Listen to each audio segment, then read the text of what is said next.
Sabi nila, ang pinakamatamis na paghihiganti ay ang ipakita sa taong nanakit sa iyo kung gaano ka nakaginhawa at kasaya.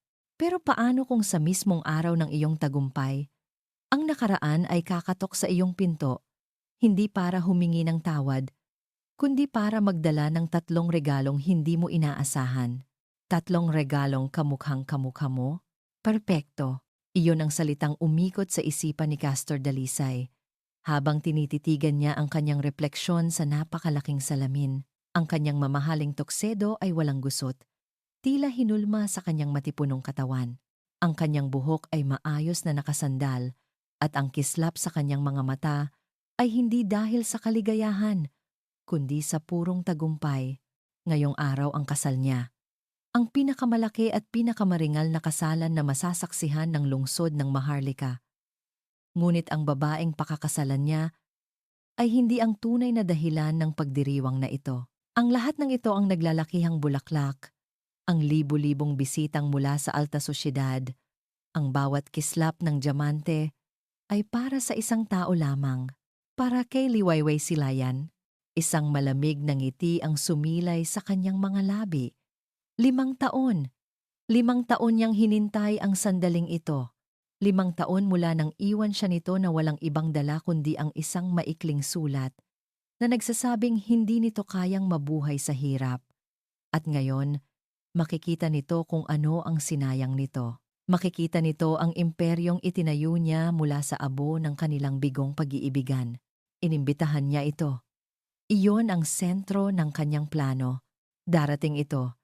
Inaasahan niyang mukhang kaawa-awa at nagsisisi. At masasaksihan nito ang pag-iisang dibdib niya sa pinakamaganda at pinakamayamang babae sa kanilang henerasyon. Iyon ang kanyang paghihiganti.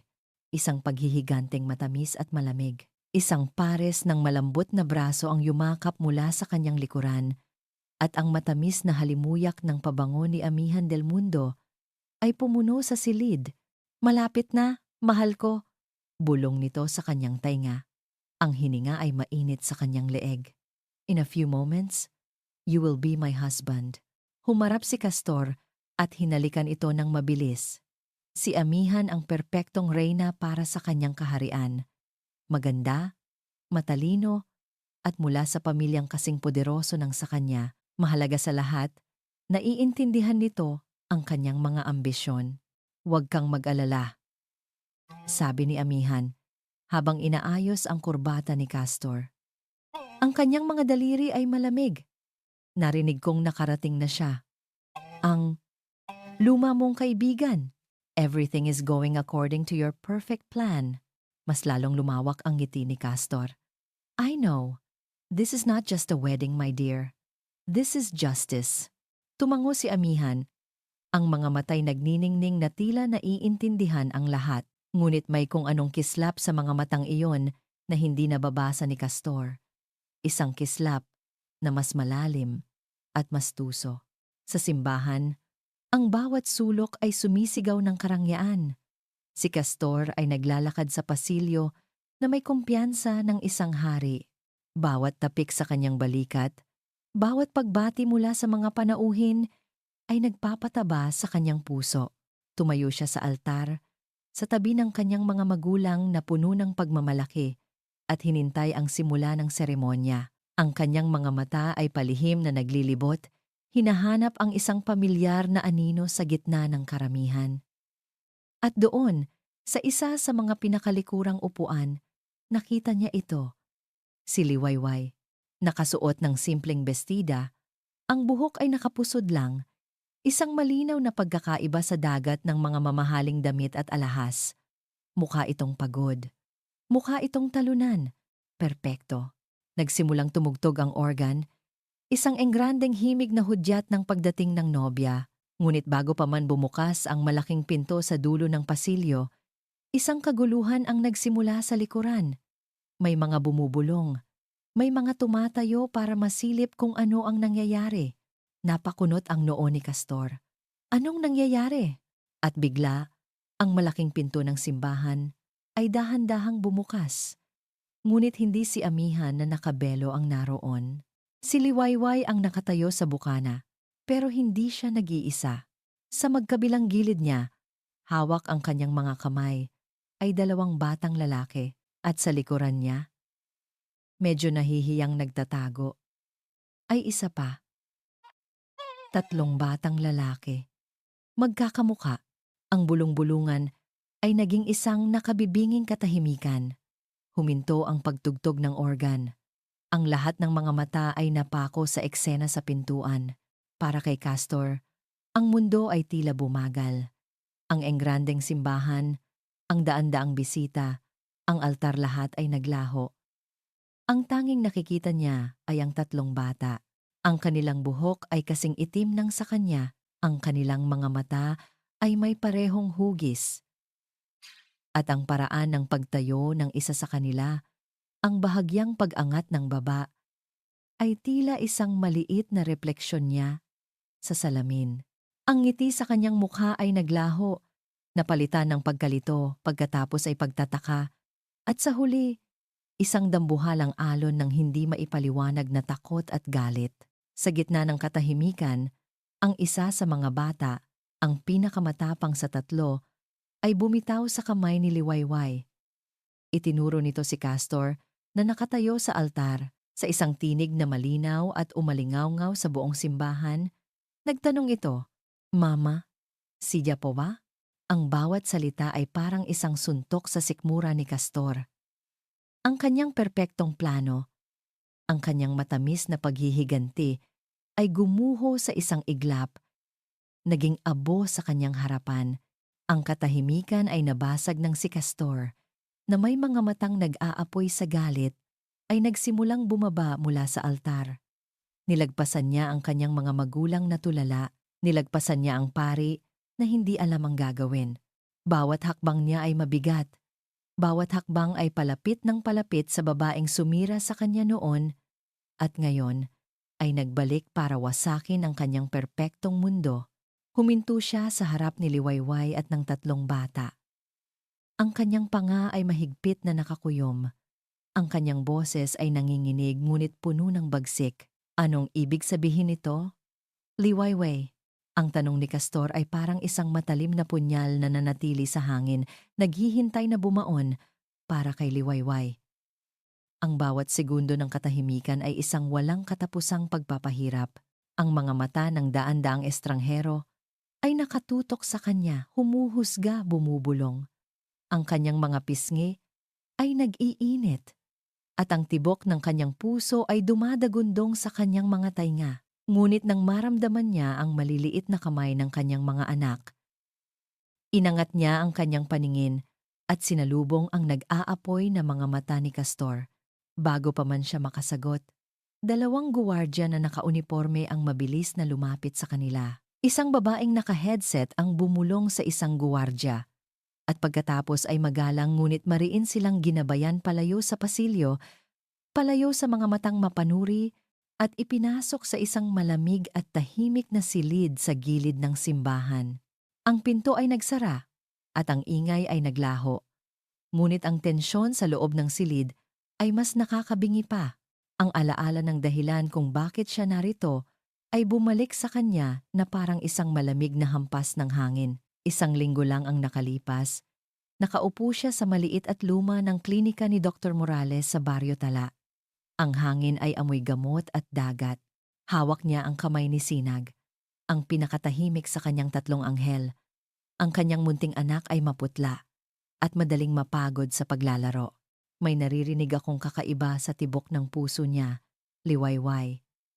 Sabi ng matandang doktor, ang kanyang boses ay puno ng pag-aalala habang inaalis ang stethoscope sa dibdib ni Sinag. Isang heart murmur, maaaring wala lang ito. Pero sa kaso niya, kailangan nating makasiguro. Ano po ang ibig ninyong sabihin, Dok? Nanginginig na tanong ni Liwayway.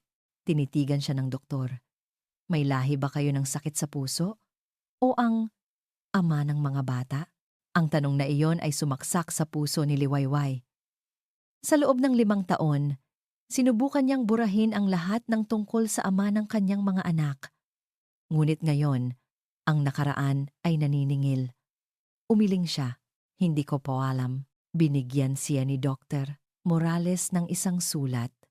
Kailangan niyang masuri sa isang espesyalista sa lungsod ng Maharlika at kailangan mong alamin ang medical history ng pamilya ng ama niya. Mahalaga ito, Liwayway. May mga sakit sa puso na namamana. Ang sulat na iyon ay nasa loob ng kanyang pitaka ngayon, lukot na dahil sa paulit-ulit niyang paghawak dito. Iyon ang nagbigay sa kanya ng lakas ng loob na harapin ang kahihiyan, hindi para sa sarili niya, kundi para kay Sinag. Ang pinto ng silid ay bumukas ng malakas. Pumasok si Castor, kasunod si Amihan na may mga mata ng namumugto. "Mama, sino po sila?" Bulong ni Diwa, nagtatago sa likod ni Liwayway. Pinrotektahan ni Liwayway ang kanyang mga anak, bahagyang itinulak sila sa kanyang likuran. Hinarap niya ang bagyo. "How dare you?" Ito ang unang mga salita ni Amihan. Ang kanyang boses ay nanginginig sa kunwaring pighati. "Sinira mo ang pinakamasayang araw ng buhay namin. Isa kang desperada, gold digger." Hindi pinansin ni Castor si Amihan. Iginilid niya ito na parang isang bagay na walang halaga. Ang kanyang mga mata ay nakapako sa tatlong bata. Lumuhod siya para maging kapantay nila. At sinuri ang bawat mukha na parang isang siyentipiko na nag-aaral ng isang imposibleng tuklas. Ang galit sa kanyang mukha ay nahaluan ng hindi maipaliwanag na pagkalito. Nakita ni Liwayway ang pagdaan ng iba't ibang emosyon sa mukha ni Castor Puot. Pagtataka, sakit, at isang kislap ng pagkilala. "Hindi ako naparito para sa pera mo, Castor." Mahinang sabi ni Liwayway, ngunit sapat na para marinig ng lahat. Ang kanyang boses ay matatag. Tumayo si Castor at humarap sa kanya. Isang mapanuyang tawa ang kumawala sa kanyang lalamunan. "Talaga? Pagkatapos ng 5 taon? Sa mismong araw ng kasal ko? At may dala ka pang 3 bata na sinasabi mong akin? Anong gusto mong isipin ko?" Huminga ng malalim si Liwayway. "Wala akong pakialam kung ano ang isipin mo sa akin. Nandito ako dahil kailangan ka ng isa sa kanila." Itinuro niya si Sinag na mahigpit ang kapit sa kanyang bestida. Kailangan niyang malaman kung may lahi ka ng sakit sa puso. Ang pagbanggit sa sakit sa puso ay tila isang malakas na sampal kay Castor. Ang kanyang mukha ay biglang namutla. Ang pagtawa ay naglaho, ngunit bago pa man siya makasagot, tumawa si Amihan. "Isang napakagandang istorya. Gagamitin mo pa ang isang inosenteng bata para lang makakuha ng pera? You are disgusting!" Sa pagkakataong ito, si Liwayway ang hindi pumansin kay Amihan. Ang kanyang mga mata ay nanatiling nakatitig kay Castor. "Hindi ako aalis hanggat hindi mo ako sinasagot. Sabihin mo sa akin ang totoo. Para sa kapakanan ng anak mo." Tinitigan siya ni Castor. Ang kanyang isip ay tila isang malaking gulo. Pagkatapos ng ilang sandali, isang malamig na ekspresyon ang bumalik sa kanyang mukha. Kinuha niya ang kanyang telepono. "Anong ginagawa mo?" tanong ni Liwayway. "Tinatawagan ko ang abogado ko," sagot ni Castor. Hindi inaalis ang tingin sa kanya. Denial niya ang isang numero. "Hello, George? I need you here. Now." "Yes, it's about a paternity claim. We will do a DNA test as soon as possible." Ibinaba niya ang tawag. Ang katahimikan sa silid ay mas mabigat kaysa dati. Lumapit siya kay Liwayway. Ang kanyang boses ay isang mapanganib na bulong, puno ng yelo. Ang lahat ng pagkalito ay nawala. Napalitan ng isang malupit na resolusyon. "Magkakaroon ka ng test na gusto mo," sabi niya. "Pero ito ang tatandaan mo, Liwayway." Itinuro niya ang 3 bata. "Kung mapatunayang akin sila, kukunin ko sila sa'yo." Lahat sila. Nakatayo si Castor Dalisay sa gitna ng kanyang opisina na nasa pinakatuktok ng Dalisay Tower. Mula sa salaming pader, tanaw niya ang buong lungsod ng Maharlika, isang imperyong itinayo niya sa pamamagitan ng pawis, talino, at walang awang ambisyon. Ngunit sa sandaling iyon, Hindi niya nakikita ang mga gusali o ang mga ilaw. Ang tanging nakikita niya ay ang mga numerong nakasulat sa papel na hawak niya.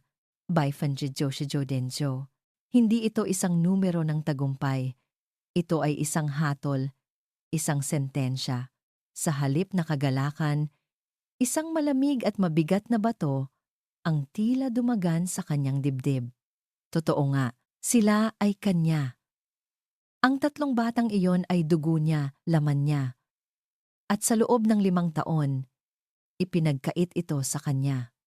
Ang buong buhay nila ay isang malaking kasinungalingan na itinago ni Liwayway. Ang kanyang paghihiganti sa kasal ay naging isang mapait na biro. Siya ang ginawang katawa-tawa. Siya ang pinagmukhang tanga sa harap ng buong mundo. Sa isang biglaang pagsabog ng galit, nilukot ni Castor ang resulta ng DNA test sa kanyang kamao. Ang ugat sa kanyang leeg ay lumitaw. Hindi ito pwede, hindi siya papayag na siya ang maging talunan sa larong ito. Maya-maya, bumukas ang pinto at pumasok ang kanyang legal team, pinangungunahan ng matandang abogado na si George. Ang kanilang mga mukha ay seryoso, handa para sa isang digmaan. The results are conclusive, Mr. Dalisay. Simula ni George, inilapag ang isang makapal na folder sa mesa. I want them, sabi ni Castor. Ang kanyang boses ay walang emosyon, malamig na parang yelo. I want sole custody. Nagkatinginan ang mga abogado. Sole custody is extremely difficult to win, Castor. Paliwanag ni George. The courts almost always favor the mother, especially since she's been their sole caregiver for 5 years. I don't care.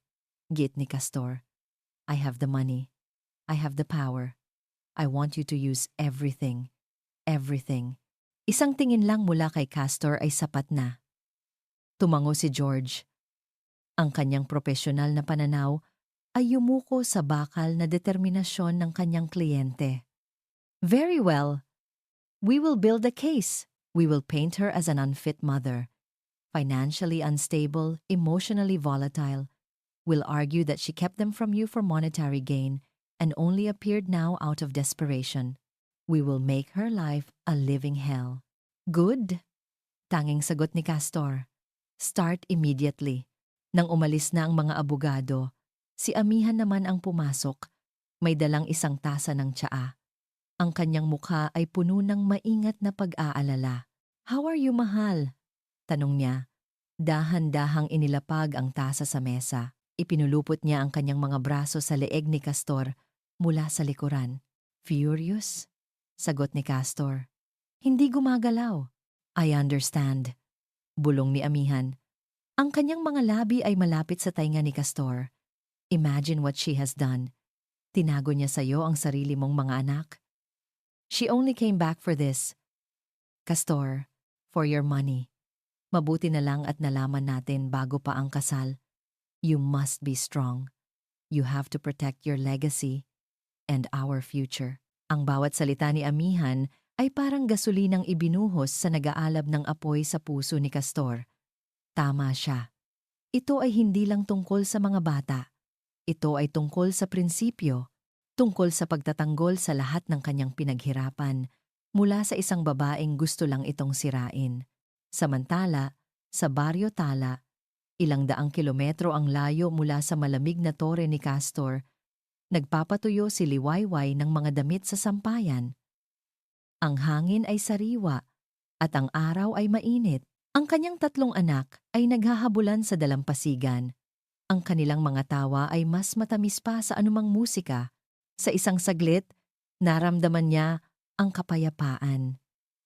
Ngunit ang kapayapaang iyon ay biglang nawasak nang may isang lalaking nakamotorsiklo na huminto sa harap ng kanilang maliit na bahay. May dala itong isang makapal na brown envelope.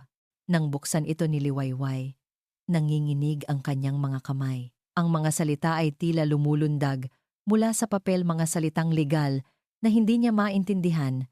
Ngunit ang mensahe ay malinaw na parang kristal. Petition for sole custody. Unfit mother. Child neglect. Financial incapacity. Ang bawat parirala ay isang sampal. Ang bawat alegasyon ay isang lason.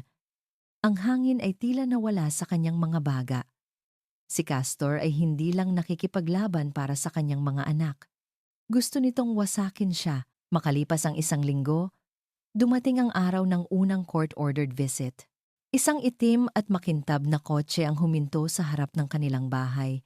Isang malinaw na simbolo ng ibang mundo na pilit pumapasok sa kanilang simpleng buhay. Bumaba si Castor. Hindi nakangiti. Hindi siya mukhang isang ama na sabik makita ang kanyang mga anak. Mukha siyang isang inspektor na sinusuri ang isang lugar ng krimen. Pumasok siya sa bahay at ang kanyang mga mata ay mabilis na sinuri ang bawat sulok, ang mga lumang kasangkapan, ang mga natutuklap na pintura sa dingding, ang maliit na espasyo. Ang kanyang mukha ay walang ekspresyon, ngunit naramdaman ni Liwayway ang panghuhusga sa bawat titig niya. Pinaupo niya ang tatlong bata sa harap niya. Si Sinag at Diwa ay nahihiya, habang si Alon naman ay nakatitig sa kanya ng may paghamon.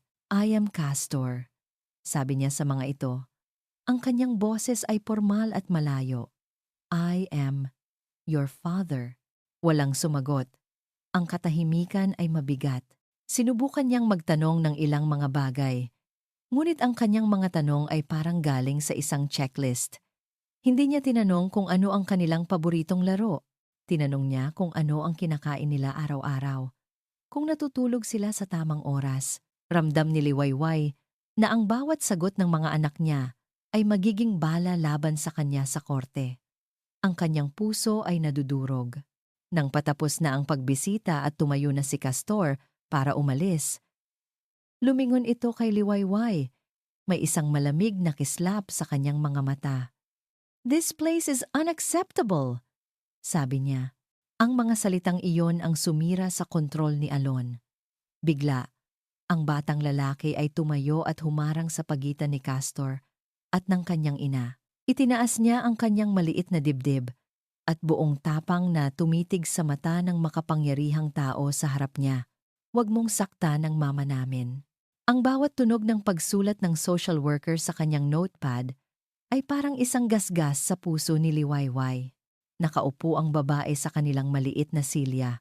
Ang kanyang mga mata ay tila isang scanner na sinusuri ang bawat alikabok, bawat gasgas sa kanilang sahig na kahoy, bawat lumang kortina. "So, Miss Silayan," sabi ni Miss Corpus, isang babaeng may malamig at profesional na aura, "you are currently unemployed?" "Naglalabada po ako para sa ilang kapitbahay at nagtitinda ng kakanin sa umaga," sagot ni Liwayway. Pinipilit na panatilihing matatag ang kanyang boses. "Sapat po para sa aming tatlo." "Apat." "Apat," ulit ng social worker. Isinusulat ito. "And their father, Mr. Dalisay, has never provided any financial support for the past 5 years." "Hindi po ako humingi." "Why not?" "Dahil ayokong maging bahagi ng magulo niyang mundo. Dahil takot ako. Dahil sinabi sa akin ng nanay niya na sirain ko lang ang buhay niya." Gustong isigaw ni Liwayway ang mga salitang iyon. Ngunit ang lumabas lang sa bibig niya ay, "Akala ko po, iyon ang pinakamabuti." Ang pagbisita ay tumagal ng 1 oras. 1 oras ng mga matatalim na tanong na nagparamdam kay Liwayway na siya ay isang kriminal na nililitis sa sarili niyang tahanan. 1 oras na nagparamdam sa kanya ng pagiging maliit at walang kapangyarihan. Nang sa wakas ay umalis na si Miss Corpus, napasandal na lang si Liwayway sa pinto at napapikit. Hinahabol ang kanyang hininga. Ang digmaang sinimulan ni Castor ay hindi lang sa korte. Dinadala niya ito sa mismong pintuan ng kanilang tahanan. Kinagabihan, dinala niya ang kanyang 3 anak sa dalampasigan. Ang malambot na buhangin, ang tunog ng mga alon, at ang papalubog na araw ang tanging gamot sa pagod niyang kaluluwa. Umupo sila sa buhangin, magkakatabi. Si Alon ay nagtatapon ng mga bato sa tubig, ang kanyang mga galaw ay puno ng inis. Si Sinag ay gumuguhit sa buhangin, habang si Diwa ay tahimik na nakatingin sa malayo. "Mga anak," Simula ni Liwayway, hinaplos ang buhok ni Sinag. May kailangan tayong pag-usapan tungkol sa tatay ninyo. Bakit niya tayo gustong kunin, Mama? Agad na tanong ni Alon, huminto sa pagbabato. Ang tanong ay puno ng galit na minana niya mula kay Castor. Ayaw ba niya sa'yo? Nasaktan si Liwayway sa tanong. Huminga siya ng malalim. Hindi ganoon yon, anak. Ang tatay ninyo, nalilito lang siya. Matagal tayong hindi nagkita. Hindi niya alam kung paano maging isang ama. Kaya sinusubukan niyang matuto. Iyon ang pinakamadaling paliwanag na naisip niya. Isang paliwanag na hindi maglalagay ng lason sa puso ng kanyang mga anak laban sa sarili nilang ama. Matututo ba siyang maglaro ng habulan? Tanong ni Sinag. Ang kanyang mga mata ay puno ng pag-asa. Ngumiti si Liwayway, isang malungkot na ngiti. Sana, anak. Sana. Makalipas ang ilang araw, dumating muli si Castor para sa kanyang pangalawang pagbisita. Sa pagkakataong ito, may dala siyang malalaking kahon. Nang buksan niya ang mga ito, tumambad ang mga mamahaling laruan, isang robot na nagsasalita. Ito ang mga laruan na kahit sa panaginip ay hindi makikita ng mga bata sa Baryo Tala. Ngunit ang kanyang mga anak ay tumingin lang dito, walang interes. Si Alon ay umiling. Si Sinag ay ngumiti. Nang pilit, si Diwa ay nanatiling tahimik. Hindi ba ninyo gusto? Tanong ni Castor. Ang kanyang boses ay may bahid ng inis. Hindi niya maintindihan. Ginastos niya ang katumbas ng isang taong sahod ni Liwayway para sa mga laruang ito. Mas gusto po naming maghagis ng bato sa dagat. Simpleng sagot ni Alon. Ang pagbisita ay muling naging isang mahaba at awkward na katahimikan. Si Castor ay nakaupo sa isang silya. Hindi alam ang sasabihin. Ang mga bata ay nasa sahig. Naglalaro ng kanilang mga lumang laruang gawa sa kahoy at takip ng bote. Si Castor Dalisay, ang henyo sa teknolohiya, ang bilyonaryo, ay hindi alam kung paano makipag-usap sa 35 taong gulang na bata. Nang oras na para umalis, tumayo si Castor. Ang kanyang mukha ay nagpakita ng kabiguan. Isa na namang pagbisitang walang nangyari. Ngunit habang siya ay papalakad na palabas ng pinto, isang maliit na kamay ang humawak sa laylayan ng kanyang pantalon. Napalingon siya, si Diwa, ang pinakatahimik sa tatlo, ang batang hindi nagsalita buong hapon, ay nakatayo sa tabi niya. Nakatingala ito sa kanya. Ang mga mata ay seryoso. Dahan-dahan, inilahad ni Diwa ang kanyang maliit na palad. Sa gitna nito ay may isang maliit na kabibe. Puti ito, makinis, at may perpektong hugis. Isa sa mga kayamanang madalas nilang nakikita sa dalampasigan. Hindi nagsalita si Diwa. Nakalahad lang ang kanyang kamay. Isang tahimik na alay. Natigilan si Castor. Tumingin siya sa kabibe, pagkatapos ay sa bata, at pabalik sa kabibe. Ang kanyang utak, nasanay sa mga komplikadong business deal at corporate strategies, ay hindi alam kung paano ipoproseso ang simpleng gesture na ito. Walang halaga ang kabibe. Isa itong basura sa kanyang mundo. Ngunit sa paraan ng paghawak dito ng bata, matapos ang isang mahabang segundo, dahan-dahan niyang inabot at kinuha ang kabibe mula sa palad ni Diwa. Ang balat niya ay nadikit sa balat ng bata. Mainit. Tumango lang si Diwa. At pagkatapos ay mabilis na tumakbo pabalik sa tabi ng kanyang ina. Umalis si Castor na walang sinasabi. Pagbalik niya sa kanyang mansyon sa lungsod ng Maharlika, ang katahimikan at karangyaan ay sumalubong sa kanya. Umupo siya sa kanyang mamahaling leather na sofa. Ang kanyang isip ay blanko. Inilabas niya ang kanyang kamay mula sa bulsa. Doon, sa gitna ng kanyang palad, nakapatong ang maliit na puting kabibe. Mukha itong maliit at ordinaryo, sa gitna ng kanyang malawak at modernong sala. Isang anino ang dumaan sa kanyang harapan. Si Amihan. "You're back early," sabi nito. Lumapit sa kanya. "How was it? Did the little brats give you a hard time?" Hindi sumagot si Castor. Ang kanyang mga mata ay nakapako pa rin sa kabibe. Napansin ito ni amihan. Ano yan? Tanong niya. Ang kanyang boses ay may halong pagkaintriga. Sa isang iglap na hindi man lang pinag-isipan, isinara ni Castor ang kanyang palad. Itinago niya ang kabibe na parang isang mahalagang lihim na ayaw niyang malaman ng iba. Ang hangin sa loob ng pribadong klinika ng pinakamahusay na pediatric cardiologist sa lungsod ng Maharlika ay amoy antiseptic at pera. Lahat ay puti, malinis, at walang bakas ng karaniwang kaguluhan sa mga pampublikong ospital.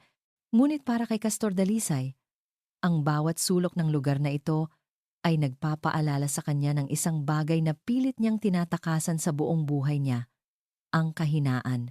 Ito ay isang check-up na ipinag-utos ng korte. Isang neutral na doktor ang susuri sa kalusugan ng tatlong bata upang matiyak na sila ay nasa mabuting kalagayan sa ilalim ng pangangalaga ni Liwayway. Isa itong hakbang na sinang-ayunan ng mga abogado ni Castor, umaasang makakita ng anumang kapabayaan na magagamit nila laban sa kanya. Hindi niya inasahan na ang hakbang na iyon ay magiging isang patibong para sa kanya. Nakaupo si Liwayway sa isang gilid. Mahigpit na hawak ang mga kamay ni na Alon at Diwa. Ang kanyang mukha ay maputla sa kaba. Sa kabilang dulo ng silid, si Castor naman ay nakatayo malapit sa bintana. Nakatalikod sa kanila, pinapanood ang mga sasakyan sa ibaba na parang mga langgam. Nagpapanggap siyang kalmado, ngunit ang paulit-ulit na pagtapik ng kanyang daliri sa salamin ay nagpapakita ng kanyang pagkabalisa. Sa gitna ng silid, nakaupo sa examination bed si Sinag. Sa kabila ng pagiging pinakamahina sa tatlo, siya ang may pinakamatamis na ngiti. Pinaglalaruan niya ang dulo ng stethoscope ng doktor na nakasabit sa leeg nito. Okay, young man, let's listen to that strong heart of yours, sabi ni Dr. Anya Reyes. Isang babaeng may mabait na ngiti, ngunit may mga matang seryoso at matalas. Itinapat ni Dr. Reyes ang stethoscope sa dibdib ni Sinag. Ang ngiti sa kanyang mukha ay dahan-dahang nawala habang nakikinig siya. Itinapat niya ulit ito sa ibang bahagi. Pagkatapos ay isa pa. Napakunot ang kanyang noo. Ang bawat pagbabago sa ekspresyon ng doktor ay parang isang dagok sa puso ni Liwayway. Ang kanyang pagkakahawak sa mga kamay ni na Alon at Diwa ay lalong humigpit. May problema po ba, doktora? Hindi na nakatiis na tanong ni Liwayway. Ang kanyang boses ay nanginginig. Hindi sumagot si Dr. Reyes. Tumingin siya kay Sinag at ngumiti. Okay ka lang, champ. Pwede ka na munang bumalik kay mama. Mabilis na tumakbo si Sinag papunta sa ina. Pagkatapos ay humarap ang doktora sa dalawang magulang. Ang kanyang boses ay naging seryoso. May naririnig akong murmur, katulad ng sinabi ng doktor sa probinsya. But it's more distinct than I'd like. I want to schedule a 2D echo and some other tests for him. Huminto si Castor sa pagtapik sa bintana. Dahan-dahan siyang humarap. Ang kanyang mukha ay isang blankong maskara. Para masiguro lang, kailangan kong tanungin. Pagpapatuloy ng doktora, ang kanyang tingin ay nakatuon ngayon kay Castor. Mr. Dalisay, is there any history of congenital heart disease in your family? Ang tanong ay bumagsak sa gitna ng silid na parang isang bomba. Naramdaman ni Castor na nanuyo ang kanyang lalamunan. Ang lihim na iyon. Ang sumpang iyon na itinago niya sa likod ng kanyang kayamanan at kapangyarihan. Ang dahilan kung bakit hindi siya nagtitiwala sa pag-ibig. Ang dahilan kung bakit ang pag-iwan sa kanya ni Liwayway ay doble ang sakit. Wala. Mabilis niyang sagot. Ang kanyang boses ay mas malalim kaysa sa normal. Isang kasinungalingan. Isang reflex na ginawa niya sa buong buhay niya. Ngunit nakita niya ang mga mata ni Liwayway. Hindi ito mga matang nang-aakusa. Ito ay mga matang nagmamakaawa. Mga matang nagsasabing, "Please, Castor, huwag ngayon. Huwag para dito." Ang babaeng winawasak niya sa korte ay nagmamakaawa. Hindi para sa sarili nito kundi para sa kaligtasan ng isang batang may mga mata at dugo niya. Huminga siya ng malalim. Ang kasinungalingan ay bumara sa kanyang lalamunan. Tumingin siya sa sahig. Meron. Mahina niyang pag-amin. Ang salita ay tila ayaw lumabas sa kanyang bibig. Ako, I was born with a congenital heart defect. Isang butas sa puso. It was corrected by surgery when I was a child. But, it's genetic. Ang pag-amin ay parang isang malakas na kulog. Narinig ni Castor ang isang pigil na hikbi nang iangat niya ang kanyang tingin. Nakita niya si Liwayway na nakatakip ang bibig. Ang mga luha ay bumabagsak na mula sa kanyang mga mata. Ang takot na kinimkim nito sa loob ng maraming linggo ay nagkatotoo na. Ang sakit na pinakakinatatakutan niya ay naipasa niya sa kanyang anak. Sa isang iglap, ang korte, ang mga abogado, ang paghihiganti, ang galit lahat ay naglaho. Ang tanging nakikita ni Castor ay si Sinag, ang kanyang maliit na anak na lalaki, na nakatingala sa kanya na may pagtataka.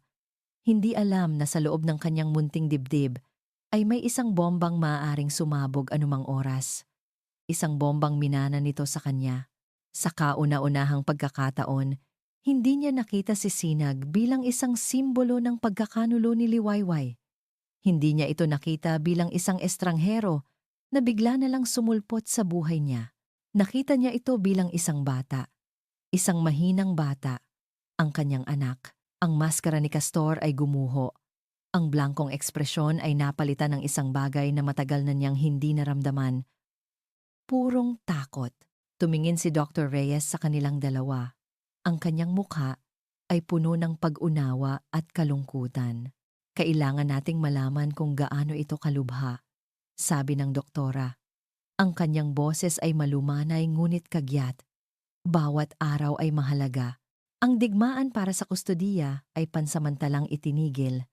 Walang abogadong tumatawag, walang mga legal na dokumentong dumarating. Ang tanging kalaban ngayon ay ang oras. At ang bawat pag-ikot ng segundo sa orasan ng ospital ay isang paalala ng kanilang posibleng pagkatalo para kay Liwayway. Ang bawat araw ay isang pagsubok ng pananampalataya. Mag-isa siyang nagbabantay sa labas ng silid kung saan isinasagawa ang mga test kay Sinag, nakaupo sa isang matigas at malamig na upuang plastik sa kahabaan ng pasilyo. Kasama ng ibang mga pamilyang nag-aalala, ang kanyang mundo ay lumiit sa espasyong iyon. Ang tanging nagpapatakbo sa kanya ay ang pag-asang lalabas ang isang doktor at magsasabing, okay lang ang anak ninyo. Sa kabilang banda, si Castor ay nasa isang pribadong waiting lounge sa kabilang palapag. Isang silid na may malalambot na sofa, libreng kape, at telebisyon, ngunit alam ni Liwayway kahit hindi niya nakikita na ang karangyaan ay hindi kayang pawiin ang takot na pareho nilang nararamdaman. Sila ay dalawang tao mula sa magkaibang mundo na pinag-isa ng iisang dugong dumadaloy sa ugat ng kanilang anak, ang dugong dalisay na parehong nagbibigay buhay at nagbabanta. Ikalawang gabi na nila sa ospital. Hindi makatulog si Liwayway. Ang kanyang mga mata ay pagod. Ngunit ang kanyang isip ay gising na gising. Yakap-yakap niya ang kanyang sarili para labanan ang lamig ng aircon at ng kalungkutan. Bigla, isang anino ang tumigil sa kanyang harapan. Nang iangat niya ang kanyang tingin, nakita niya si Castor. Ang kanyang mamahaling suit ay bahagyang gusot na. Ang kanyang buhok ay hindi na kasing ayos ng dati. At sa ilalim ng kanyang mga mata, may maitim na bilog na nagpapakita ng sarili niyang kawalan ng tulog. May dala siyang 2 paper cup. Inabot niya ang isa kay Liwayway. Kape? Sabi niya. Ang kanyang boses ay bahagyang paos. Baka kailangan mo? Nag-atubili si Liwayway. Ang simpleng alok na iyon ay mas komplikado kaysa sa itsura nito. Ang pagtanggap sa kape ay parang pagtanggap ng isang pansamantalang tigil putukan. Isang pag-amin na sa sandaling ito, hindi sila magkaaway. Sila ay 2 magulang, dahan-dahan niyang inabot at tinanggap ang tasa. Ang init nito ay bahagyang gumapang sa kanyang nanlalamig na mga daliri. Salamat! Mahina niyang sagot, hindi umalis si Castor. Sa halip, Umupo ito sa bakanteng upuang plastik sa tabi niya. Ang kanyang presensya ay malaki at nakakailang sa makitid na espasyo. Sa loob ng ilang minuto, walang nagsalita. Tanging ang tunog lang ng paminsan-minsang paghigop nila ng kape ang maririnig. Hindi ko sinabi sa'yo. Si Liwayway ang unang bumasag sa katahimikan. Hindi niya tinitingnan si Castor. Ang kanyang mga mata ay nakapako sa sahig na kulay abo. Dahil ayokong mamana niya ito, ang kanyang boses ay halos isang bulong, puno ng sakit at pagsisisi na kinimkim niya sa loob ng 5 taon. Noong malaman kong buntis ako, iyon ang una kong kinatakutan. Ang sakit mo. Ayokong maranasan niya ang hirap na pinagdaanan mo. Kaya ako lumayo. Akala ko, maililigtas ko siya kung ilalayo ko siya sa'yo. Sa pangalan mo. Sa wakas ay tumingin siya kay Castor. Nakita niya ang pagkabigla sa mga mata nito at sa ilalim ng pagkabiglang iyon, may isang bagay pa isang bakas ng sakit na pamilyar sa kanya. Tumingin si Castor sa malayo. Growing up, I hated my heart. Pag-amin niya, ang kanyang boses ay walang laman. It made me different. I couldn't run as fast as the other kids. I was always the fragile one. When I built my company, I promised myself I would never be weak again. I built walls around me, around my heart. I thought wealth and power could protect me from everything. Humarap siya kay Liwayway. At sa unang pagkakataon, nakita niya ang totoong Castor, hindi ang aroganteng bilyonaryo, kundi ang batang lalaking takot sa sarili niyang puso. Pero hindi pala. Pagpapatuloy niya, it found a way to get me, through him, through my son. Sa sandaling iyon, ang pader sa pagitan nila ay tuluyang gumuho. Ang galit ay napalitan ng isang shared vulnerability. Ang paghihiganti ay nalunod sa shared grief. Isang matinis na tunog ng mga takong ang bumasag sa kanilang sandali. Castor mahal, si Amihan ay papalapit, ang kanyang damit ay perpekto, ang kanyang makeup ay walang kamali-mali. Dala-dala niya ang isang paper bag mula sa isang mamahaling restaurant. Ngunit ang kanyang ngiti ay nagyelo nang makita niya si Castor na nakaupo sa tabi ni Liwayway sa isang murang upuang plastik na may hawak na paper cup. I brought you dinner, sabi ni Amihan. Pilit na pinapasigla ang kanyang boses. Lumapit siya kay Castor at hinalikan ito sa pisngi. Isang malinaw na pag-angkin. Hindi niya pinansin si Liwayway. Salamat, sabi ni Castor. Ngunit ang kanyang mga mata ay nanatili kay Liwayway. Naramdaman ni Amihan ang pagbabago sa hangin. Naramdaman niyang siya ang dayuhan sa eksenang ito. Tumayo si Liwayway. Maglalakad-lakad lang muna ako, sabi niya. Gustong bigyan sila ng espasyo at bigyan ng sarili ng pagkakataong huminga. Habang naglalakad siya palayo, narinig niya ang boses ni Amihan na sumusunod sa kanya. Liwayway, humarap siya. Nag-iisa si Amihan.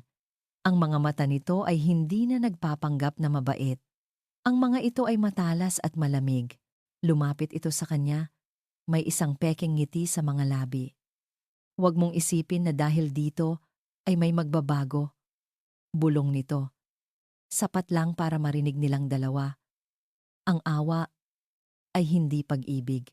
Akin pa rin si Castor. Ang mga salita ni Amihan ay dapat sanay nagbigay ng kapanatagan kay Castor, isang paalala ng kanyang perpektong hinaharap. Ngunit sa halip, ang mga ito'y nag-iwan ng isang mapait na lasa sa kanyang bibig. Habang pinapanood niya ang papalayong likod ni Liwayway sa pasilyo ng ospital, isang bagong damdamin ang nagsimulang umusbong sa kanyang puso. Isang damdamin na mas malakas pa sa galit pagdududa. Pagdududa hindi kay Liwayway, kundi sa sarili niyang bersyon ng nakaraan. Ayokong maranasan niya ang hirap na pinagdaanan mo. Kaya ako lumayo. Ang mga salita ni Liwayway ay paulit-ulit na umalingaw-ngaw sa kanyang isipan. Hindi ito ang mga salita ng isang babaeng mukhang pera. Ito ay mga salita ng isang inang natatakot. Isang inang nagmamahal. Pwede bang ang isang babaeng may ganitong klaseng pagmamahal ay siya ring babaeng umalis dahil lang sa pera? Ang dalawang imahe ay hindi magkatugma. Kinagabihan, Hindi na siya bumalik sa ospital. Sa halip, nagkulong siya sa kanyang opisina sa Dalisay Tower. Ang katahimikan dito ay nakakabingi, isang malaking kaibahan sa kontroladong gulo ng ospital. Ngunit kailangan niya ang katahimikang ito. Kailangan niyang mag-isip. Binuksan niya ang kanyang laptop. Ang kanyang mga daliri ay mabilis na nag-type. Binubuksan ang mga lumang file, mga email mula 5 taon na ang nakalipas, mga larawan nila ni Liwayway na matagal na niyang sinubukang ibaon sa limot. Sa bawat larawan, nakikita niya ang parehong babae simple, masayahin, at may mga matang sumasamba sa kanya. Walang bakas ng kasakiman, walang pahiwatig ng pagkukunwari. Ano ang nangyari? Ano ang hindi niya nakita? Pilit niyang inalala ang araw na umalis si Liwayway. Ang natatandaan lang niya ay ang napakatinding sakit, ang blankong sulat, at ang pakiramdam ng pagkakanulo. Ngunit may isa pang alaala na lumutang. Isang maliit at tila walang kuwentang detalye. Mas mabuti na ito, anak. She was not for us. Makakahanap ka ng mas karapat-dapat, ang boses ng kanyang ina. Yun ang sinabi nito sa kanya habang yakap siya nito, habang pinupulot niya ang mga piraso ng kanyang basag na puso. Noon, ang mga salita nito ay tila isang aliw. Ngunit ngayon, may iba ng kahulugan ng mga ito. Isang kahulugan na nagpadala ng malamig na kaba sa kanyang dibdib. Isang ideya, isang napaka-imposibleng ideya, ang nabuo sa kanyang isipan. Tinawagan niya ang kanyang personal assistant kahit hating gabi na. "Miguel," sabi niya, ang kanyang boses ay apurado. "I need you to do something for me. It's confidential. I need you to pull a specific financial record from 5 years ago. An old transaction from my mother's personal account. Sir, at this hour?" "Now, Miguel," mariing utos ni Castor. "I need to know if she made a large withdrawal or transfer on this exact date." Ibinigay niya ang petsa kung kailan siya iniwan ni Liwayway. "And I need to know who the recipient was. I don't care how you do it. Just get it for me." Ang paghihintay ay isang torture. Bawat minuto ay parang isang oras. Naglakad siya pabalik-balik sa kanyang opisina. Ang kabibe na bigay ni Diwa ay nasa kanyang bulsa. Ang bigat nito ay isang paalala ng lahat ng nakataya kung tama ang hinala niya. Kung tama siya, nangangahulugan itong ang buong pundasyon ng kanyang galit ay isang malaking kasinungalingan. Makalipas ang halos 1 oras, tumunog ang kanyang email. Ang kanyang puso ay kumabog ng malakas. Dahan-dahan siyang lumapit sa laptop. Binuksan niya ang email. Nakalakip dito ang isang scanned copy ng isang bank statement. Ang kanyang mga mata ay mabilis na hinanap ang petsa. Naroon nga, isang cash withdrawal, isang napakalaking halaga. Sapat na para baguhin ang buhay ng isang tao. Sapat na para bumili ng katahimikan. Ngunit hindi iyon ang nagpatigil sa kanyang paghinga. Sa tabi ng transaksyon, may isang maliit na sulat kamay na tala na isinulat ng bank manager noon. Isang tala para sa kanilang internal records. As per client's request, funds prepared for Miss Liwayway Silayan. Ang hangin ay tila nawala sa silid.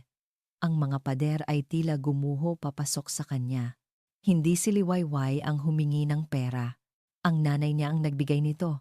Ang kanyang ina, ang babaeng dapat sanay umaliw sa kanya, ang siya palang nagtanim ng punyal sa kanyang likod. Siya ang arkitekto ng kanyang pagdurusa. Siya ang naghiwalay sa kanya sa babaeng mahal niya at sa 3 anak na hindi niya alam na mayroon siya. Ang pakiramdam ng pagkakanulo na naramdaman niya 5 taon na, ang nakalipas ay walang-wala kumpara sa itim na galit na unti-unting pumuno sa kanyang buong pagkatao. Kinuha niya ang kanyang telepono. Ang kanyang mga daliri ay nanginginig habang dinadial niya ang numero ng kanilang bahay.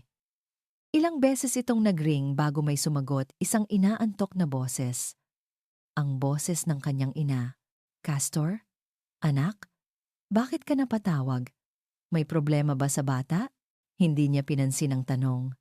Ang kanyang boses ay lumabas na malamig, matigas, at walang anumang bakas ng pagmamahal ng isang anak. "Ma, kailangan nating mag-usap." tungkol sa pera na ibinigay mo kay Liwayway. Ang takot ay may kakaibang lasa. Para kay Amihan del Mundo, ito ay may lasa ng kanyang paboritong French champagne na biglang pumait sa kanyang dila. Nakaupo siya sa sala ng mansyon ni Castor.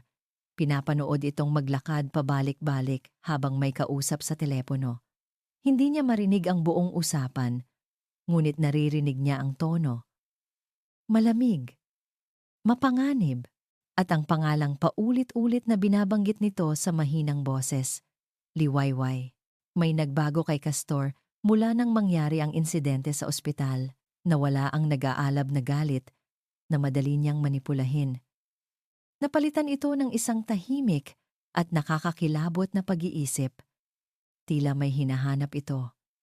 Isang palaisipang pilit binubuo at alam ni Amihan kung saan hahantong ang pagbuo ng palaisipang iyon. Hahantong ito sa ina ni Castor. At sa huli, hahantong ito sa kanya, ang kanyang perpektong plano. Ang kanyang kinabukasan bilang ginang dalisay ay unti-unting nadudulas sa kanyang mga kamay na parang buhangin. Hindi siya papayag. Masyado na siyang malapit. Kinabukasan, nag-ayos siya. Isinuot niya ang kanyang pinaka-inosenteng puting bestida, naglagay ng bahagyang kolorete, at nagmaneho papunta sa bahay ng mga dalisay. Hindi si Castor ang kailangan niyang kausapin. Kailangan niyang harapin ang kapwa niya ahas. Natagpuan niya si Elvira Dalisay, ang ina ni Castor. Sa garden nito, nag-aalaga ng mga rosas. Ang imahe ng isang perpektong matriarch. Ngunit alam ni Amihan ang dumi. Sa ilalim ng mga kuko nito, "Good morning po, tita," bati ni Amihan. Ang kanyang boses ay kasing tamis ng pulot. Ngumiti si Elvira, ngunit hindi umabot sa kanyang mga mata. "Amihan, hija, anong sadya mo?" "Nag-aalala lang po ako kay Castor." Simula ni Amihan, umupo sa isang antigong upuan sa tabi ng ginang. He's been distant. Lagi niyang binabanggit ang nakaraan tungkol kay Liwayway. Ang pagbanggit sa pangalan ni Liwayway ay nagpatigas sa mga balikat ni Elvira. "Natural lang yan. Naguguluhan lang ang anak ko." Tumawa ng mahina si Amihan, isang tunog na parang kalansing ng bubog. "Tita, let's stop pretending." Itinapon niya ang lahat ng pagkukunwari. Castor is not just confused, he is investigating. At alam nating dalawa kung ano ang matutuklasan niya. Namutla si Elvira. "I don't know what you're talking about." "Oh, I think you do," sabi ni Amihan. Lumapit at bumulong. Ang kanyang boses ay puno ng lason. "Alam ko ang tungkol sa pera, tita. Alam ko kung paano ninyo itinaboy ang probinsya ng iyon. At kung malalaman ito ni Castor, anong sa tingin ninyo ang gagawin niya sa inyo? Sa ina na sumira sa buhay niya?" Nabitawan ni Elvira ang hawak niyang gunting panghardin. Ang kanyang mukha ay puno ng takot. Sa wakas, nakita na niya ang tunay na kulay ni Amihan. Anong kailangan mo?" Nanginginig na tanong ni Elvira. Ngumiti si Amihan. "Simple lang po. Kailangan nating ibalik ang galit ni Castor kay Liwayway. Kailangan nating bigyan siya ng bagong dahilan para kamuhian ito ng higit pa sa dati. Kailangan nating patunayan na tama siya sa simula pa lang na ang babaeng iyon ay isang desperada at mukhang pera." Dinala ni Amihan si Elvira sa loob ng bahay. Doon, sa ilalim ng presyur at takot, tumawag si Elvira sa isang dating empleyado ng Dalisay Corp na may utang na loob sa kanya. Isang empleyadong may access sa mga sensitibong impormasyon. Samantala, si Amihan naman ay may sariling tinawagan. "I have a job for you," sabi ni Amihan sa kausap sa kabilang linya. "I need you to create a fake email trail. I want it to look like Liwayway Silayan is communicating with our biggest competitor, Sterling Tech. Make it look like she's selling information about Castor's new project for a price. I'll send you the details you need. Make it convincing."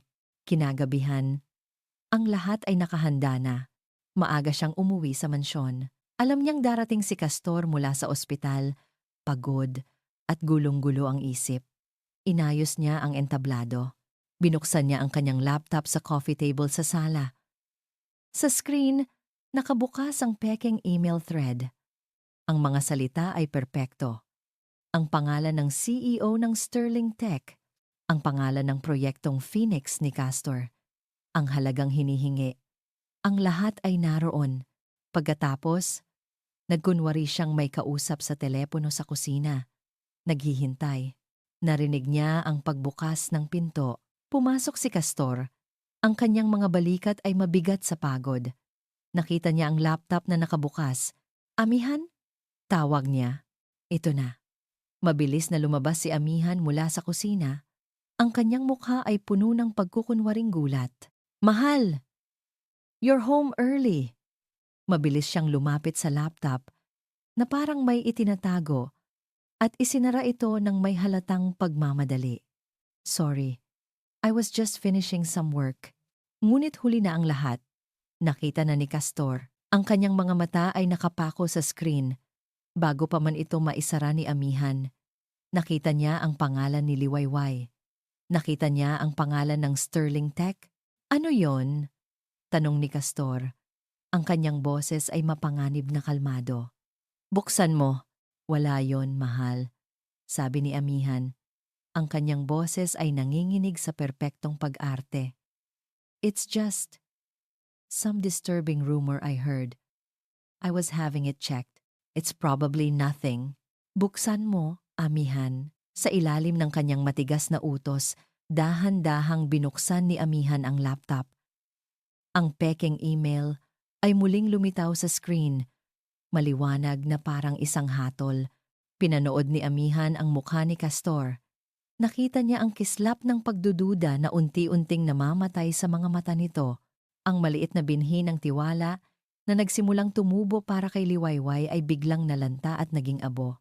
Ang pumalit dito ay isang bagay na mas madilim. Isang bagay na mas mapanira. Ang sakit ng isang taong muling pinagtaksilan. Sa pinakamasakit na paraan, ang mukha ni Castor ay nagdilim. Ang kanyang mga kamao ay kumuyom sa kanyang tagiliran.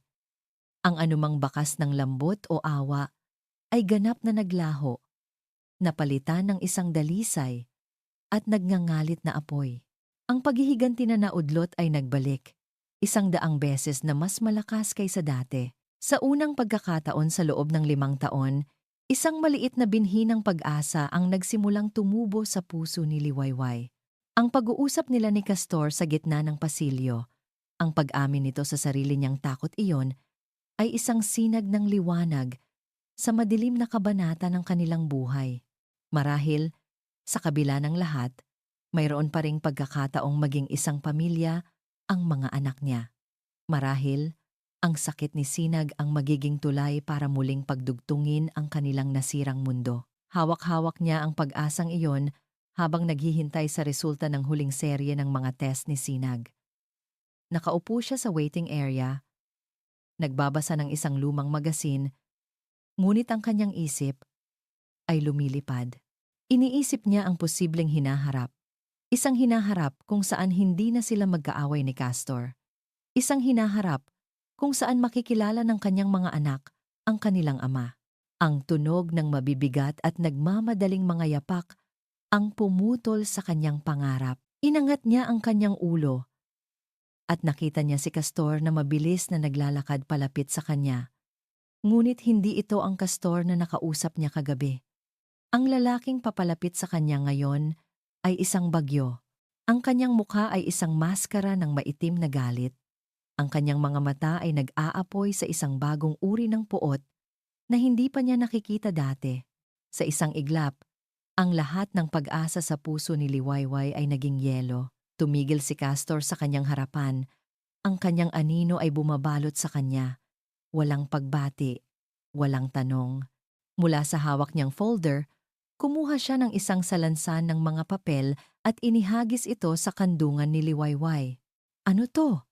Nanginginig na tanong ni Liwayway habang pinupulot ang mga papel. Nakita niya ang mga email, mga pangalan, mga numero. Mga bagay na wala siyang maintindihan. Huwag ka nang magkunwari, liwayway, sigaw ni Castor. Ang kanyang boses ay umalingaw-ngaw sa tahimik na pasilyo, dahilan para mapatingin ang ilang taong naroroon. Habang ako ay nag-aalala para sa anak natin, ikaw pala ay abala sa pagbebenta sa akin.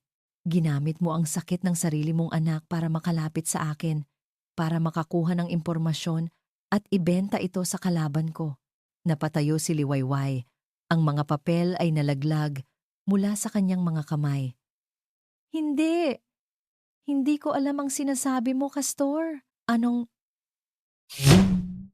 impormasyon? Hindi ko yan ginawa. Talaga? Tumawa si Castor, isang tawang walang kagalakan, puno ng lason. Napakagaling mong artista. Napaniwala mo ako kagabi. Sa isang saglit, naawa ako sa'yo. Sa isang saglit, inisip kong baka nga nagkamali ako. Baka nga totoo ang sinabi mong umalis ka para sa kapakanan ng bata. Lumapit siya. Ang kanyang mukha ay ilang pulgada na lang ang layo mula sa kanya. Ang kanyang bawat salita ay isang saksak. Pero ang totoo, isa ka palang mas tuso at mas desperadong ahas. Ginamit mo ang pinakamalaking kahinaan ko, ang puso ko, at ang puso ng anak ko para lang sa pera. Hindi totoo yan! Umiiyak na sabi ni Liwayway. Sinusubukang abutin ang kanyang braso, ngunit iwinaksi lang siya nito. Manloko na ako sa lahat ng bagay, Castor, pero hinding-hindi ko gagamitin ang anak ko. Pakiusap, maniwala ka sa akin. Tinitigan siya ni Castor. Ang kanyang mga mata ay walang anumang bahid ng awa. Ang tanging naroon ay ang panghuling paghuhusga. Ang sakit ng isang taong muling nadurog ang tiwala. Siguro nga, tama ako noon. Ang kanyang boses ay bumaba. Naging isang nakamamatay na bulong. Pera lang talaga ang habol mo. Ang mga salitang iyon. Iyon ang pumatay sa kanya. Mas masakit pa sa sampal. Mas masakit pa sa saksak. Dahil sinira nito hindi lang ang kanyang kasalukuyan, kundi pati na rin ang kanilang nakaraan. Kinansela nito ang lahat ng pagmamahal na minsan nilang pinagsaluhan. Ang lakas ay biglang nawala sa mga tuhod ni Liwayway. Napaupo siya pabalik sa upuang plastik. Ang kanyang katawan ay tila walang laman. Ang mga tunog sa paligid niya ay humina. Ang kanyang paningin ay lumabo dahil sa mga luhang hindi na niya mapigilan. Tinalikuran na siya ni Castor at nagsimulang maglakad palayo. Bawat hakbang ay isang pagtibay ng kanyang hatol. Napayuko na lang si Liwayway. Ang kanyang mga balikat ay nanginginig sa bawat hikbi. Ang pag-asa na kanyang inalagaan ay hindi lang namatay. Ito ay dinurog, tinapakan, at ginawang abo sa kanyang harapan. Nang mismong taong pinangarap niyang muling magtiwala, wala na. Tapos na ang lahat. Talo na siya. Sa kabilang dulo ng pasilyo, sa likod ng isang haligi, nakatayo ang isang anino, si Elvira Dalisay, na sinundan ng kanyang anak papunta sa ospital dahil sa masamang kutob. Nakita niya ang lahat. Narinig niya ang bawat salita. Pinanood niya ang kanyang anak na maglakad palayo na may dalang huwad na galit. Pinanood niya ang babaeng minsan niyang sinira na muling madurog dahil sa kasinungalingang siya ang nagsimula. At sa gitna ng lahat, ang kanyang inosenteng apo ay nakikipaglaban para sa buhay nito. Ang mukha ni Elvira ay napuno ng isang emosyong matagal na niyang hindi naramdaman. Hindi pagsisisi, kundi purong lagim. Lagim sa halimaw na nilikha niya at sa halimaw na kung ano siya. Walang hangin sa loob ng kapilya. O baka si Castor lang ang hindi makahinga. Nakaupo siya sa isa sa mga bangko sa pinakalikod, nakatingin sa walang laman na altar. Ang galit na nag-aapoy sa kanya kanina ay unti-unting napalitan ng isang nakakalamig na kawalan. Nanalo siya. Iyon ang dapat niyang maramdaman. Napatunayan niyang tama siya. Si Liwayway ay isang manloloko, ngunit bakit walang tamis ang tagumpay na ito? Bakit ang tanging nararamdaman niya ay ang pagiging basag at mas durog pa kaysa dati? Ang imahe ng durog na mukha ni Liwayway ay nakatatak sa kanyang isipan. Ang mga luhang iyon, ang mga hikbing iyon. Kung ito ay isang pag-arte, ito ang pinakamahusay na pagganap na nakita niya sa buong buhay niya. Castor, isang boses ang bumasag sa katahimikan. Ang boses ng kanyang ina, hindi siya lumingon. Naramdaman niya ang presensya nito sa kanyang likuran, mabigat sa pagkakasala. Umuwi ka na, ma, sabi niya. Ang kanyang boses ay pagod. Wala na tayong dapat pag-usapan. Meron, sabi ni Elvira. Ang kanyang boses ay nanginginig. Meron pa, anak. Narinig niya ang mga yapak nito na papalapit. Pagkatapos, isang tunog na hindi niya inaasahan. Ang tunog ng mga tuhod na bumagsak sa malamig na sahig na bato. Napalingon siya. At ang nakita niya ay nagpatigil sa kanyang mundo. Ang kanyang ina, ang matigas at palaging perpektong si Elvira Dalisay, ay nakaluhod sa sahig.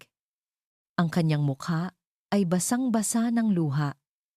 Ang kanyang buong katawan ay nanginginig sa pagsisisi. Patawarin mo ako, anak. Humikbi ito. Patawarin mo ako. Ma, tumayo ka dyan, sabi ni Castor, naguguluhan. Anong ginagawa mo? Ngunit hindi tumayo si Elvira. Umiling-iling ito. Ang mga luha ay patuloy na dumadaloy.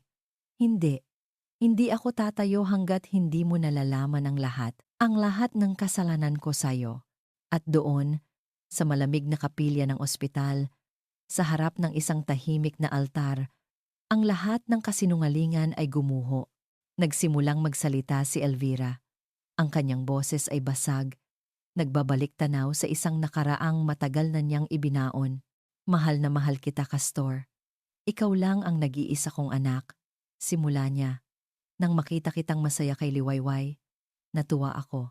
Pero natakot din ako.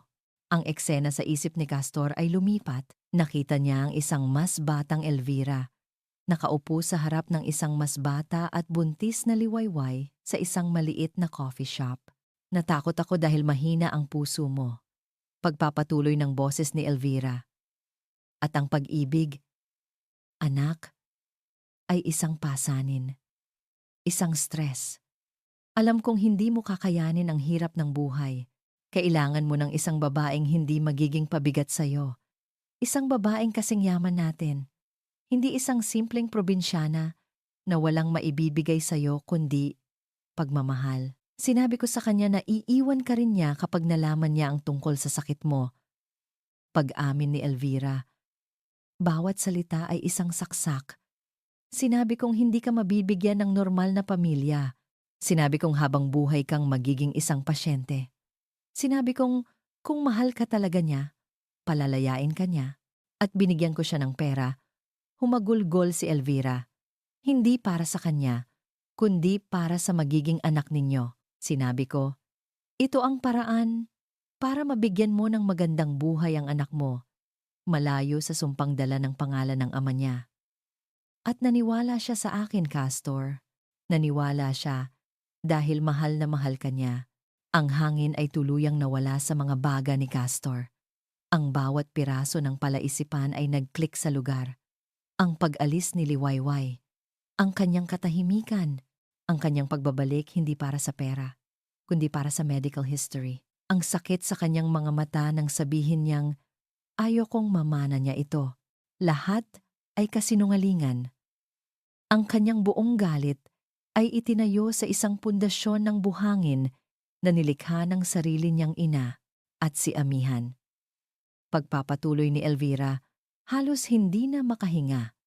Alam niya ang lahat. Ginamit niya ang sikreto ko para takutin ako.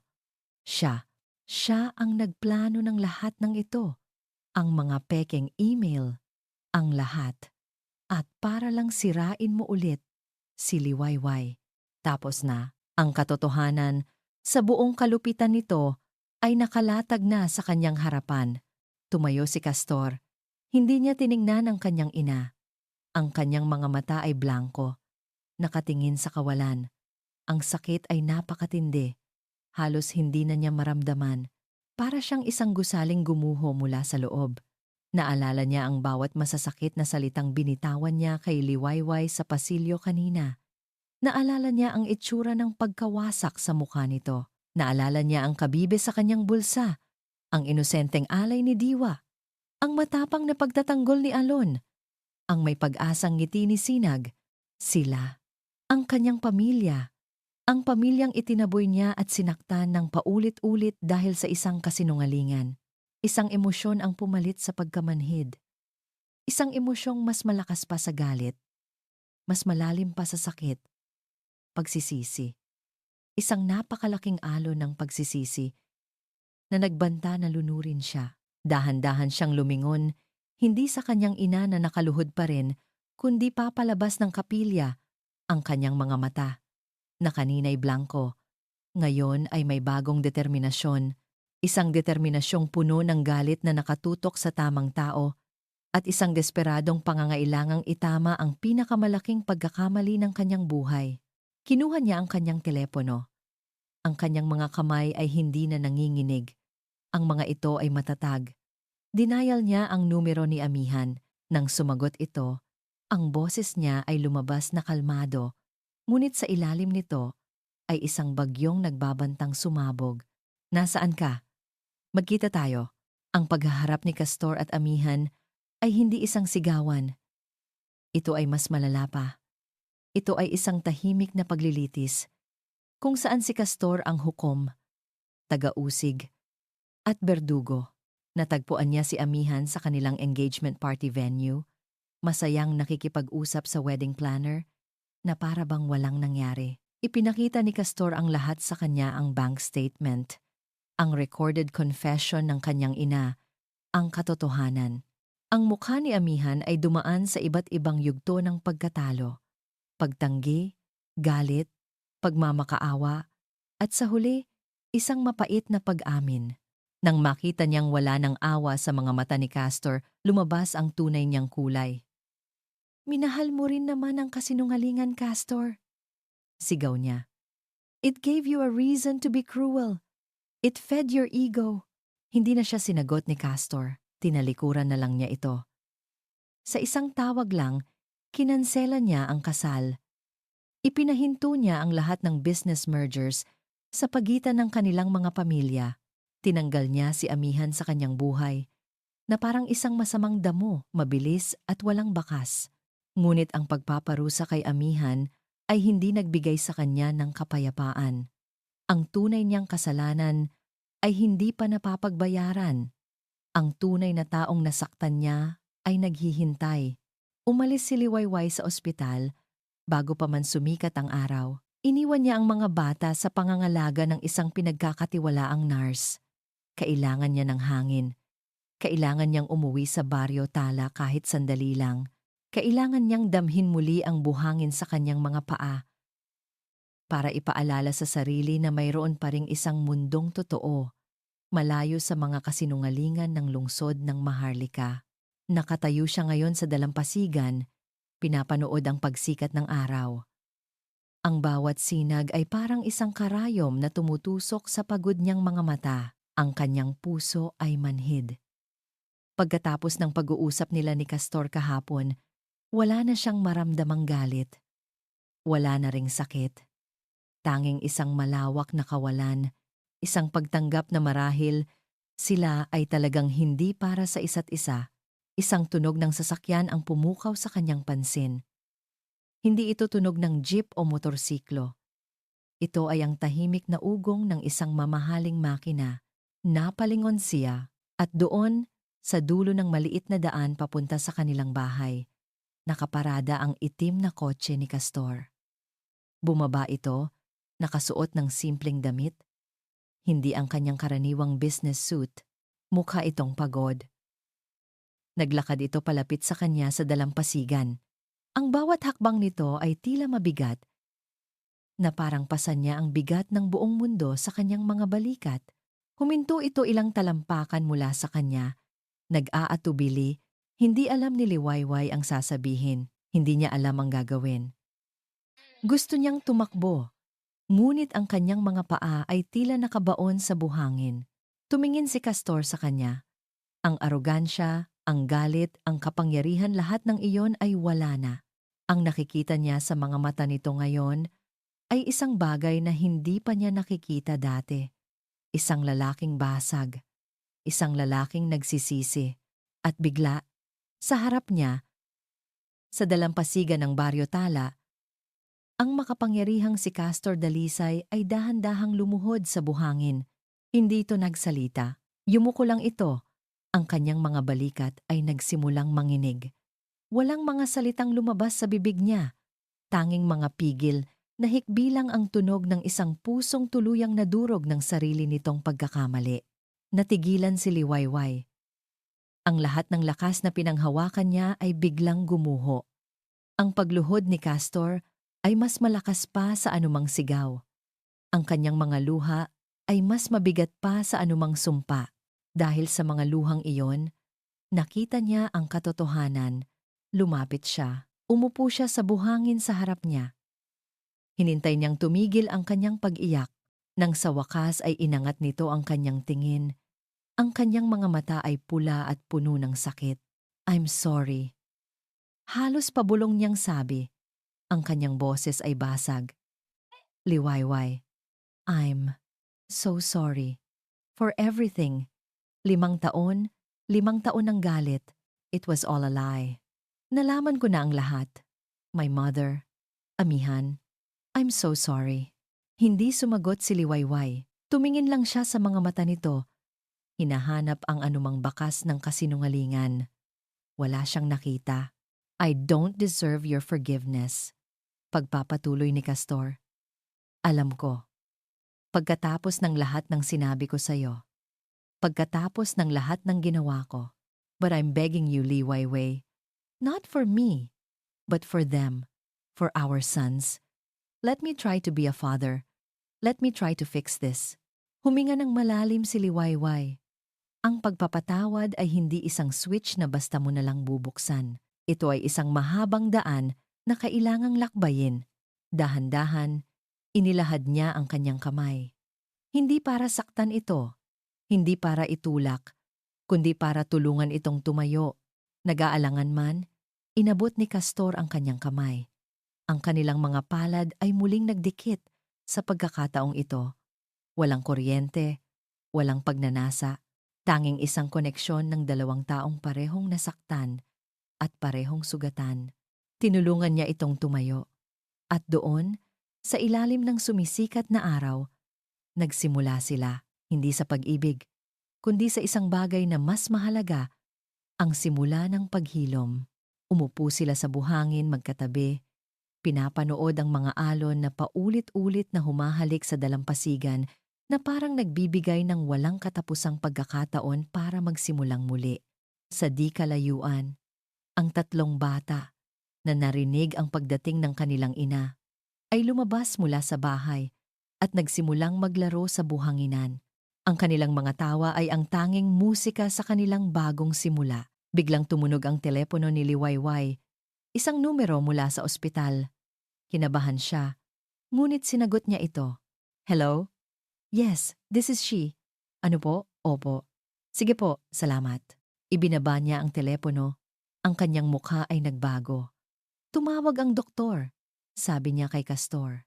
Mayroon daw silang natagpuang bagong experimental treatment para sa kondisyon ni Sinag. It's high risk, pero ito raw ang may pinakamalaking tsansang gumaling siya ng tuluyan. But it would require a huge commitment and sacrifice. And from both of us, ang sakripisyo para sa isang taong nasanay sa kapangyarihan ay isang salitang banyaga.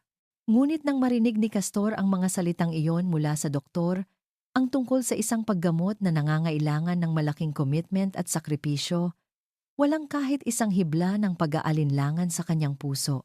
Sa unang pagkakataon, ang kanyang desisyon ay hindi nagmula sa kanyang utak na puno ng kalkulasyon, kundi mula sa kanyang puso, isang pusong natutong tumibok hindi para sa sarili, kundi para sa iba. "I am selling my majority stake in Dalisay Corporation. The decision is final." Ang unang sakripisyo ni Castor ay ang kanyang korona. Ibinenta niya ang kanyang imperyo. Ang Dalisay Tower, na dati simbolo ng kanyang paghihiganti, ay naging pondo para sa pagpapagamot ni Sinag at sa bagong buhay na bubuuin niya kasama ang kanyang pamilya. Iniwan niya ang lungsod ng Maharlika nang walang lingon-likod. Ikaw, Castor Dalisay, tinatanggap mo ba si Liwayway Silayan bilang iyong kabiyak? I do, sabi ni kaboses ni Castor.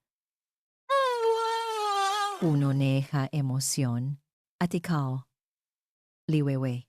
Opo, sabi ng boses ni Liwayway. May kasamang tawa at luha. Ang kanilang kasal ay hindi ginanap sa isang marangyang simbahan. Ginanap ito sa dalampasigan ng Baryo Tala, sa ilalim ng papalubog na araw. Ang kanilang mga bisita ay hindi mga milyonaryo, kundi ang tatlong pinakamahalagang tao sa kanilang buhay. Sina Alon, Diwa, at Sinag ang kanilang ring bearers, flower boys, at best men.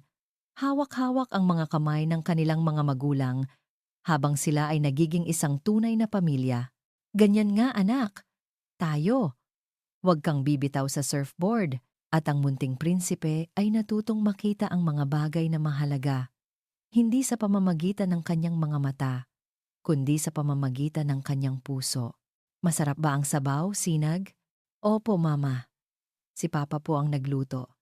Ang mga sumunod na taon ay isang koleksyon ng mga simpleng sandali na bumuo ng isang buhay na mas mayaman pa kaysa sa anumang yaman na kanyang iniwan.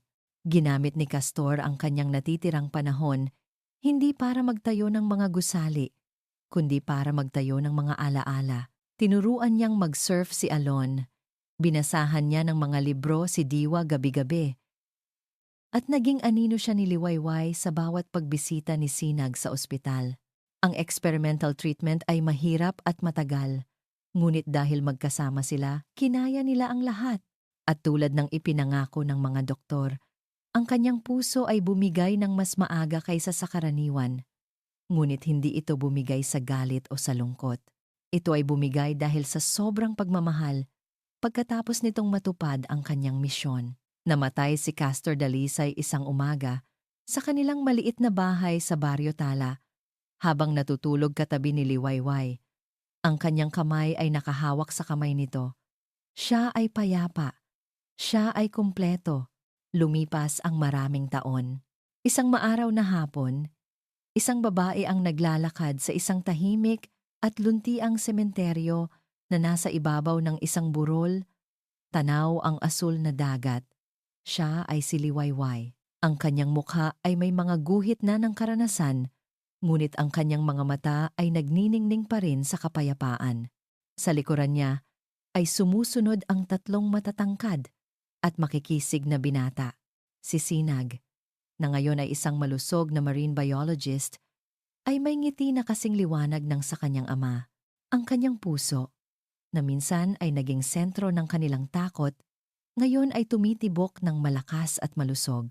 Si Alon, na may matipunong pangangatawan na minana kay Castor, ay hindi nagpatakbo ng isang malaking korporasyon. Sa halip, nagtayo siya ng isang maliit na negosyo sa Baryo Tala na tumutulong sa mga lokal na mangingisda, isang negosyong may puso. At si Diwa, na may mga matang malalim at kaluluwang puno ng sining, ay naging isang kilalang pintor. Ang kanyang mga obra ay tungkol sa dagat, pamilya, at ang kagandahan ng isang simpleng buhay. Kuminto sila sa harap ng isang simpleng lapida. Nakaukit dito ang pangalan, Castor Dalisay. Inilapag ni Liwayway ang isang puting bulaklak sa ibabaw nito.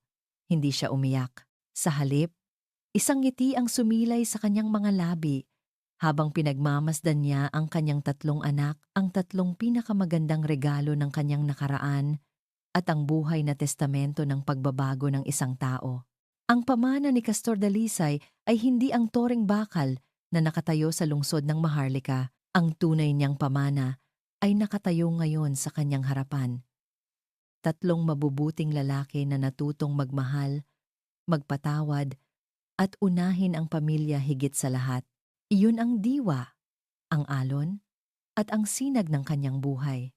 At iyon, higit sa anumang kayamanan, ang tunay na kahulugan ng pagiging dalisay. At dito po nagtatapos ang ating kwento. Isang kwentong nagpapatunay na ang tunay na pamana ay hindi nasusukat sa pera o kapangyarihan, kundi sa pag-ibig na ating iniiwan sa puso ng mga taong ating minamahal. Ang pagpapatawad ay isang mahirap na daan, ngunit ito ang tanging daan patungo sa tunay na kapayapaan at kaligayahan. Maraming salamat po sa inyong walang sawang pagsubaybay. Kung nagustuhan ninyo ang kwentong ito at kung may aral kayong napulot, huwag po kayong mag-atubiling i-like, i-share ito sa inyong mga kaibigan at pamilya. At syempre, pindutin na rin po ang subscribe button para lagi kayong updated sa mga susunod pa nating kwento. Ano pong masasabi ninyo sa kwento ni Castor at Liwayway? I-comment nyo lang po sa ibaba. I-click nyo na rin po ang notification bell para kayo ang laging unang makarinig sa aming mga bagong upload. Muli, mula po sa inyong lingkod, hanggang sa susunod na paglalakbay ng puso, paalam. Kili bawat sandali.